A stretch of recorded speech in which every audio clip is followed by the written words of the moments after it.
Questo ordine del giorno è un po' la rappresentazione di come dentro quest'Aula anche quella che a volte sembra un gioco delle parti e una retorica proprio proficua, in realtà se ci si ascolta e se ci si mette un po' in discussione può produrre dei risultati importanti. Mi faccia in premessa, Presidente, ringraziare l'assessore Calzavara che ha presidiato, diciamo, in questi giorni i conti del bilancio in maniera rigorosa, l'assessore Lanzarin perché su questo tema io penso anche con una certa dose di coraggio ha reagito in maniera rapidissima, la Presidenza del Consiglio, quindi lei, Presidente Ciambetti, e il Dottor Valente, che insieme a tanti altri soggetti in questi giorni hanno scelto di occuparsi di un tema importante. Come sapete, gli hospice pediatrici sono luoghi di cura in cui ci deve essere un impegno massimo, che riguardano e che si occupano dei bambini che hanno appunto bisogno di cure speciali. C'è un progetto significativo che riguarda la nostra regione di rinnovare radicalmente l'hospice pediatrico con un progetto importante che prevede non soltanto l'aumento del numero degli attuali posti letto disponibili in... Non le interessa, consigliere Soranzo, dell'hospice pediatrico di Padova? Ah, ok. Grazie.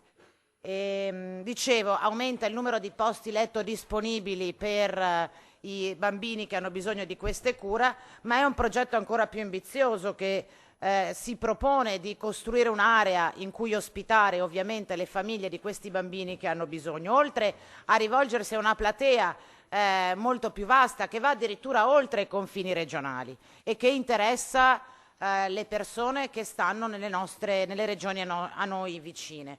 È un'idea, diciamo, ambiziosa quella che è nata attorno a questo progetto e che anche attraverso una mobilitazione dal basso e una spinta del volontariato locale oggi dà idea, da progetto ambizioso, è diventata e può diventare realtà. Ovviamente le cifre che servono sono significative. Dei 16 miliardi necessari, 10 milioni di risorse pubbliche sono già in campo. Con un emendamento che ho presentato qualche giorno fa, il collegato alla legge di bilancio, chiedevamo alla Regione del Veneto un impegno finanziario significativo, mi rendo conto. Da allora abbiamo provato a lavorare per portare a casa tutto quello che si poteva portare a casa e la Giunta ha, nel maxi emendamento, così si chiama, che abbiamo votato poco fa, si è assunta la responsabilità di iniziare a finanziare in maniera significativa questa struttura. Ovviamente le risorse non sono mai abbastanza, quindi se l'assessore è d'accordo io chiederei lo stesso di votare questo ordine del giorno che, come ha anticipato il Presidente Ciambetti, impegna però tutto il Consiglio della Regione del Veneto. È un ordine del giorno sottoscritto da tutti i gruppi di questa assemblea ed è dunque un impegno che la Regione si prende verso questo progetto impegnativo. Quindi rinnovo i ringraziamenti e ovviamente auspico in un voto unanime del Consiglio regionale. Grazie, chiedo anch'io di sottoscrivere l'ODG se possibile. Barbisan, prego.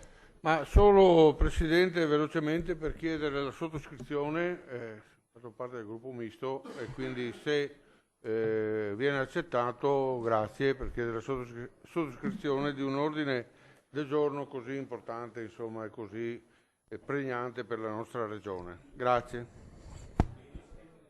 Cavinato e Brescacin, penso per la richiesta di iscrizione. Allora,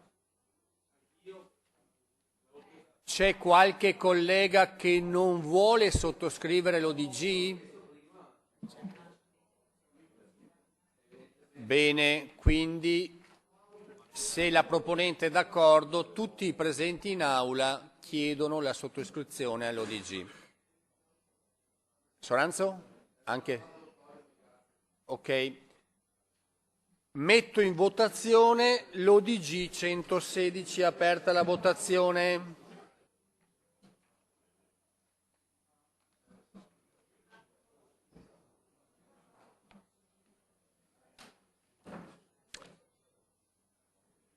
Chiusa la votazione, il Consiglio approva all'unanimità.